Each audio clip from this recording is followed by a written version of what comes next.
Grabe. Kakaibang pakiramdam po. Wala akong gloves eh. Parang matatakot ka, mababawasan po yung confidence mo sa pagmamaneho, bossing. Kasi parang nag-iba siya sa handling. Hindi naman nag-iba kasi sanay nga naman ako. Masarap pa rin talaga naka-gloves po mga sir.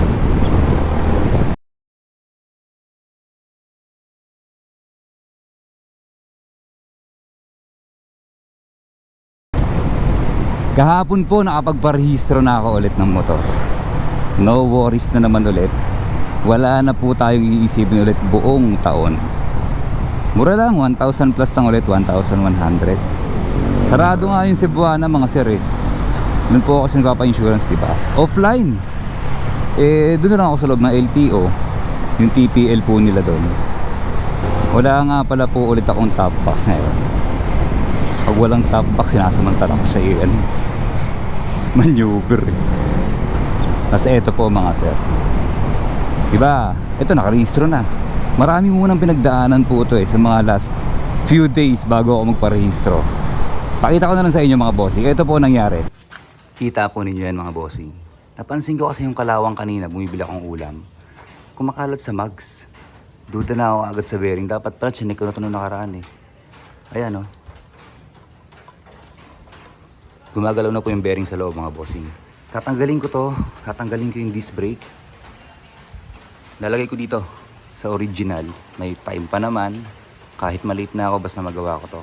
Kesa pumasok po ako ng sira yung bearing nun. Balik ka muna stock. Mangyayari dyan, magkaiba ulit yung likod tsaka harapan ng mugs. Ginawa ko na yung dati eh. Tatrabahuhin ko muna to mga sir.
Tapos na mga sir, okay na to. Laking bagay talaga merong ang gamit. Yung mga gamit ka na siguradong darating ang panahon na kakailanganin mo, buti meron ka. Pati yung pambomba, yan, kasi ito yung sira. Okay na to. Okay na to. Yan yung harapan. Magkaiba itsura ngayon ng mugs niyan.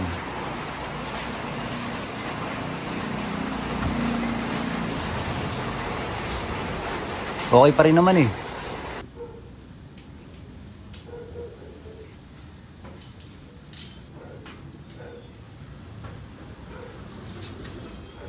Ha? Pupunta ako sa laruan.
Daming tissue, di ba? Importante kasi yung tissue eh. Pamunas yan. Done. Change oil. Late na ako sa LTO.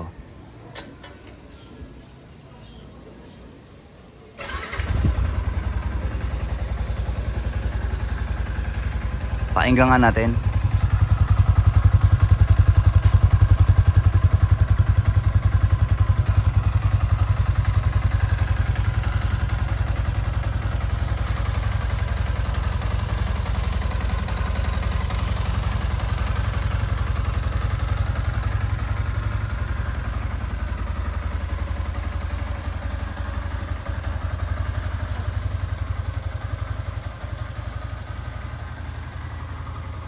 Kita po ninyo yan mga bossing. Mabuting meron talaga ako reserbang isang gulong eh, itong original. Kung wala to, baka umabsent na ako no, baka mag half day na ako. Kung magko-commute kasi ako, pwede, magiging sobrang late po. Pero hindi na. Pakiramdam ko may problema na naman yung battery po ng aking GoPro. Bigla siyang tumunog. Hindi ko lang alam kung namatay, kung na-record ba niya yung mga pinagsasabi ko dito mga sir. Ayan po. Tingnan ko kung anong magiging desisyon ko. Pala ko ibenta ng 3,000.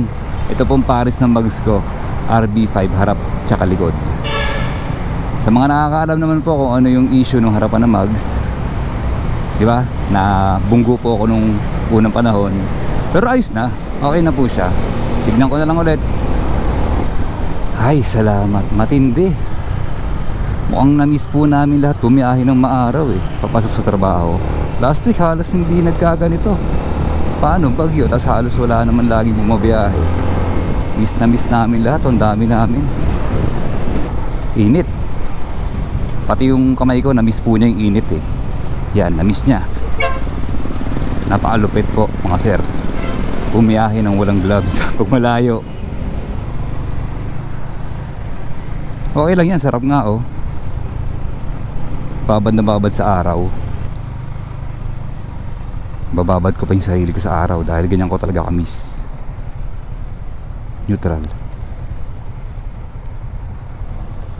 Babalatan ko ulit.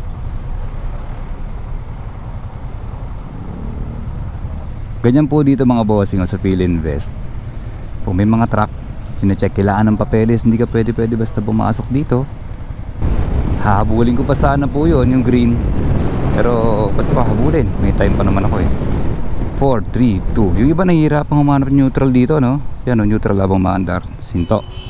Madali lang po yan.